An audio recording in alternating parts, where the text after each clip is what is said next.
Everyone, good morning and welcome back to my channel. তোমরা সবাই কেমন আছো? আশা করি ভালো আছো, আর আমি অনেক ভালো আছি। তো এই দেখো, আজকে হচ্ছে বৃহস্পতিবার। তো সকালে উঠে আমি পুজো দিয়ে নিয়েছি। বৃহস্পতিবার তো সকাল সকাল পুজো দিতে হয়, ঘট বসানো অনেক টাইম লাগে। তো এখানে আমি পুজো দিয়ে নিলাম, প্রসাদ দিয়ে নিচ্ছি। এখন আমি লক্ষ্মী ঠাকুরের পাঁচালি পরবো। আমি সকালেই পাঁচালি পড়ি। তারপর পুজো টুজো দিয়ে আমি এখানে চা খাচ্ছি বিস্কিট আর ভুজিয়া দিয়ে আমি চা খাচ্ছি এখানে। তো চাটা খেয়ে তারপরে যত কাজ আছে এসব করব। তো দেখতে থাকো আমার ভিডিওটা, আশা করি ভালো লাগবে। ভালো লাগলে লাইক কমেন্ট সাবস্ক্রাইব নিশ্চয়ই করো আমার চ্যানেলটা।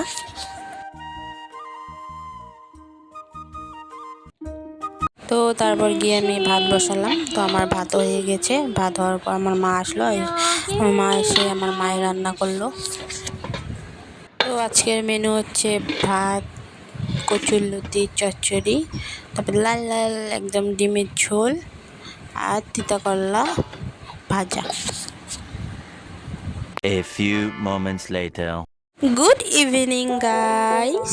তো খাওয়া দাওয়ার পরে একটু রেস্ট করলাম। রেস্ট করে আমার দিদি আর ভাগনা এসেছে যেহেতু, তো এখন আমি বিকালের কিছু নাস্তা বানাচ্ছি। মানে নাস্তা বলতে এই যে আলু ছিল আমাদের, মিষ্টি আলু, তো নষ্ট হয়ে যাচ্ছিলো, তার জন্য মা সেদ্ধ করে দিল। আমি এখানে ছিলিয়ে ঘষে নিচ্ছি।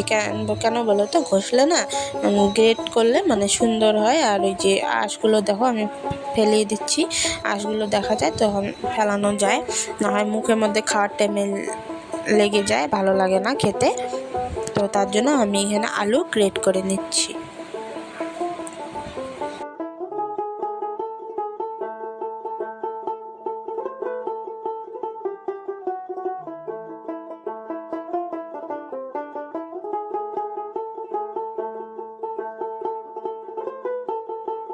তো আমার আলু গ্রেট করা কমপ্লিট। এখন আমি ময়দা আলু এসব মেখে নিব।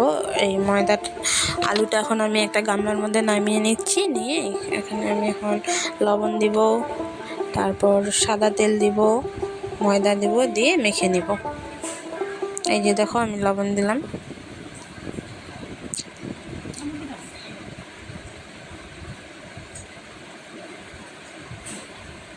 সাদা তেল,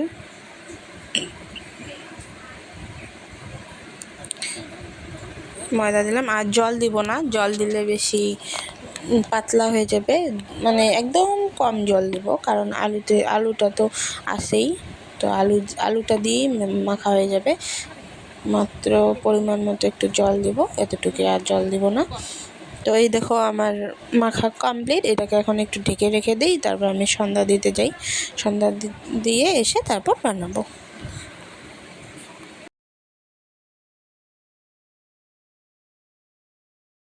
আর হ্যাঁ, আজকে আমি একটু নতুন প্রসেসে বানাবো। পেঁয়াজ আর লঙ্কার পুর ভরিয়ে বানাবো, কারণ মিষ্টিটা আমাদের বাড়িতে কেউ অত ভালোবাসে না, মিষ্টি ভালো লাগে না। তো পেঁয়াজ লঙ্কা দিলে সবাই খেতে চাবে আর মন তৃপ্তি করে খাবে। তো এই জন্য আমি এখানে পেঁয়াজ আর লঙ্কা ভরিয়ে তারপর বেলে বেলে ভাজবো। এই দেখো আমি এখন এখানে পেঁয়াজ কুচি কুচি করে কেটে নিচ্ছি। তো আটাটা নিয়ে নিলাম, নিয়ে সমান করে কেটে নিলাম। অনেক বড় বড় হয়েছে আর অনেকগুলো হয়েছে, সবাই অনেক তৃপ্তি করে খেয়েছি। তো এই দেখো গোল করলাম। এখানে আমার মা পুর ভরে দিচ্ছে পেঁয়াজ আর লঙ্কা। তো মা ফার্স্টে কড়াইয়ের মধ্যে ভাজছিল, আমি বললাম তাওয়াতে ভাজতে, মা বললো না কড়াইয়ের মধ্যে ভাজবে। তো তেলও বেশি দিয়েছে, ভালো হয়নি। তো তারপর আমি পরে তাওয়ার মধ্যে ভাজছি। মা এসব বেলে দিচ্ছিল, আমি ভাজছি।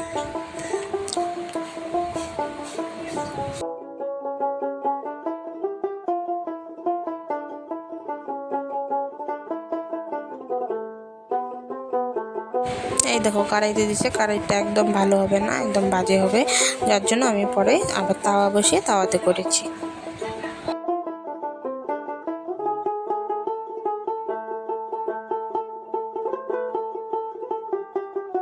আর হ্যাঁ, একটা কথা, আমরা সাদা তেল দিয়ে করেছি, তোমরা ঘি দিয়েও করে খেতে পারো। ঘি দিয়ে করলে অনেক টেস্টি হবে আরও বেশি। তো যারা ঘি খাবে ঘি দিয়ে করতে পারো। আমাদের বাড়িতে ঘি ছিল না, মানে একটু ছিল, আমাদের সবসময় থাকে না না, তো একটু ছিল, তো অতটুকু ঘি দিয়ে তো এতগুলো বানানো অসম্ভব, তো তার জন্য আমরা সাদা তেল দিয়ে বানিয়েছি। তো এই দেখো আমার পরোটাগুলো কি সুন্দর দেখতে হয়েছে, খেতেও অনেক টেস্টি হয়েছে। তো ওই যে তাওয়াতে করলে খুব সুন্দর হয়, একটু তেল দিয়ে করেছি আমি, আর বেশি জাল বাড়ালে পুড়িয়ে যাচ্ছিলো, তো আমি আস্তে আস্তে করেছি। আর এই দেখো কত থাক হয়ে গিয়েছে একদম পরোটার। আর এই দেখো চা বানালাম, তো এখন পরোটা চা সবাই মিলে। আর হ্যাঁ, আর একটা জিনিস আমি তোমাদের সাথে শেয়ার করি। এই দেখো আমি এখানে, আমাদের ঘরটা খালি লাগছিলো, তো আমার যে জাপিটা ছিল আমি পেয়েছিলাম ম্যাট্রিক যখন দিয়েছিলাম ফার্স্ট ডিভিশনে। আর এই দেখো ঘড়ি, আর আমার বাবার ফটোটা ওয়ালে আমি টাঙিয়ে দিলাম। আর হচ্ছে আমাদের যে সিংহাসন আছে ঠাকুরের, ওইখানে উপরে 2টা ঠাকুরের ফটো টানিয়ে দিলাম। আর আজকে হচ্ছে বিশ্ব পরিবেশ দিবস, তো সবাই গাছ কাটো বেশি বেশি করে।